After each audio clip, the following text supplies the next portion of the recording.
আমরা পড়বো হচ্ছে যে ডিএনএ রেপ্লিকেশন। খুবই ইনশর্ট আমরা পড়ার চেষ্টা করবো। ডিএনএ রেপ্লিকেশনটা হচ্ছে কি, ফার্স্ট হচ্ছে যে হেলিকেজ যে এনজাইমটা আসবে সেটা কি করবে, আমাদের যে ডাবল স্ট্র্যান্ডটা আছে সেটা কি আনওয়াইন্ড আনওয়াইন্ড করে দিবে বা কি খুলে দিবে। এখন আমাদের ডিএনএটা সবসময় কি ডাবল স্ট্র্যান্ডে থাকতে চায়।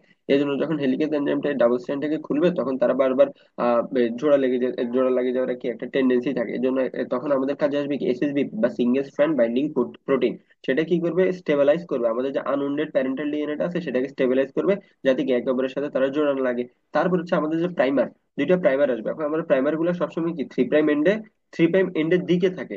এখন এই যে এই থ্রি প্রাইম এন্ডের দিকে একটা প্রাইমার আসলো, এই প্রাইমারটা আসার কারণে আমার এইদিকে অর্থাৎ 5 প্রাইম থেকে 3 প্রাইমের দিকে কি আমার একটা স্ট্র্যান্ড চলবে। আবার যেহেতু প্রাইমারটা এখানে আছে তখন আমার কি এই যে এদিকে আরেকটা স্ট্র্যান্ডের কি গতি থাকবে, অর্থাৎ এটা হবে কি 5 প্রাইম থেকে 3 প্রাইম। এখন যে প্রাইমারটা বা যে স্ট্র্যান্ডটার ডিরেকশনটা হচ্ছে কি আমাদের ডিরেকশন অফ হচ্ছে রেপ্লিকেশন ফর্কের দিকে। এই যে আমাদের রেপ্লিকেশন ফর্কের ডিরেকশনটা কোন দিকে, এদিকে। রেপ্লিকেশন ফর্কের ডিরেকশনটা হচ্ছে এদিকে, অর্থাৎ রেপ্লিকেশন ফর্কটা এদিকে খুলতেছে। এখন যে স্ট্র্যান্ডটার ডিরেকশন রেপ্লিকেশন ফর্কের দিকে সেটাকে আমরা বলবো কি লিডিং স্ট্র্যান্ড। আর যে স্ট্র্যান্ডটার ডিরেকশন রেপ্লিকেশন ফর্কের বিপরীত দিকে তাকে আমরা বলবো কি ল্যাগিং স্ট্র্যান্ড।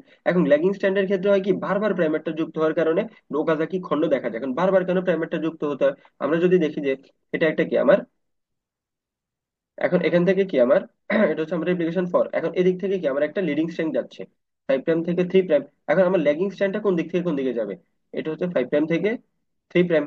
হ্যাঁ, আমার রেপ্লিকেশন ফরকটা এদিকে। এখন আমার যদি রেপ্লিকেশন ফরকটা আরেকটু খুলে যায়, আরো বেশি পরিমাণে যদি খুলে যায়, হ্যাঁ আরো বেশি পরিমাণে খুলে গেলে এখন আমার যে লিডিং স্ট্র্যান্ডটা সেটার ডিরেকশনটা এদিকে, তাহলে সেটা তো অটোমেটিক কি রেপ্লিকেশন ফরকের দিকে যেতে পারবে। এখন আগে আমার আগে যে আমার ল্যাগিং স্ট্যান্ডটা ছিল সেটা ছিল এদিকে, হ্যাঁ 5 প্রাইম থেকে 3 প্রাইমে। এখন আমার যেহেতু রেপ্লিকেশন ফরকটা আরেকটু খুলে গেছে, এখন এই এই জায়গাটা তো আমার ফাঁকা হয়ে গেছে, তখন এই জায়গায় কি আমার আরেকটা প্রাইমার আসবে। এই আরেকটা প্রাইমার এসে তখন এই ডিরেকশনে কি আমার আরেকটা, তখন 5 প্রাইম থেকে 3 প্রাইমের দিকে কি আমার আরেকটা যে আমার স্ট্র্যান্ড সেটা ক্রিয়েট করতে হবে। তারপর এভাবে যখন রেপ্লিকেশন ফর্কটা আরো খুলতে থাকবে তখন কি বারবার বারবার এভাবে কি আমার প্রাইমার যুক্ত হতে থাকবে। এবং এই যে খণ্ডটা এটাকে তখন আমরা বলি কি ওকাজাকি খণ্ড বা কি ওকাজাকি ফ্রেগমেন্ট। এই কারণে হচ্ছে কি আমাদের lagging strand synthesize discontinuously primase synthesize a short RNA primer which is extended by DNA polymerase to form an Okazaki fragment. তো এই কারণে হচ্ছে কি আমার যে ল্যাগিং স্ট্যান্ডের ক্ষেত্রে দেখা যায় কি বারবার বারবার করে কি আমার আরএনএ প্রাইমার বসে প্রাইমারটা যুক্ত হতে থাকে। এই জন্য কি আমাদের এরকম আলাদা আলাদা কি স্ট্যান্ড আমরা দেখতে পাই, স্ট্যান্ড গুলাকে তখন আমরা বলি কি ওকাজাকি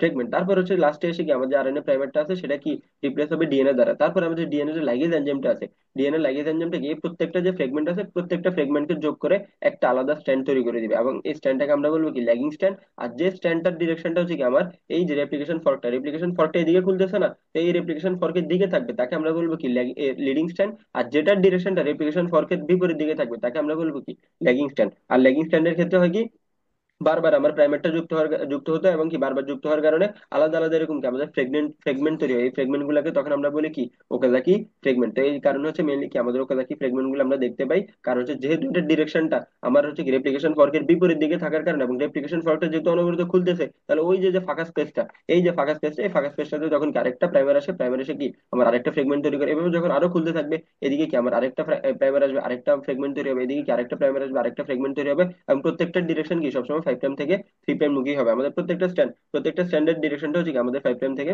3 প্রাইম মুখী থাকে। আমাদের যে লিডিং স্ট্যান্ডটা আমরা ডিরেকশন দেখতেছি কি 5 প্রাইম থেকে 3 প্রাইম মুখী। এটা হচ্ছে আমাদের যে ডিএনএ রেপ্লিকেশন প্রসেস, সেটা ছিল আমাদের ডিএনএ রেপ্লিকেশন প্রসেস। এই যে আমরা দেখতেছি আমাদের ল্যাগিং স্ট্যান্ডটাও কি 5 প্রাইম থেকে 3 প্রাইম দিকে, আর হচ্ছে আমাদের লিডিং স্ট্যান্ডটা সেটাও কি 5 প্রাইম থেকে 3 প্রাইমের দিকে। তো আমরা আসলে আমাদের এই চিত্রটা দিতে পারি ডিএনএ রেপ্লিকেশনের ক্ষেত্রে।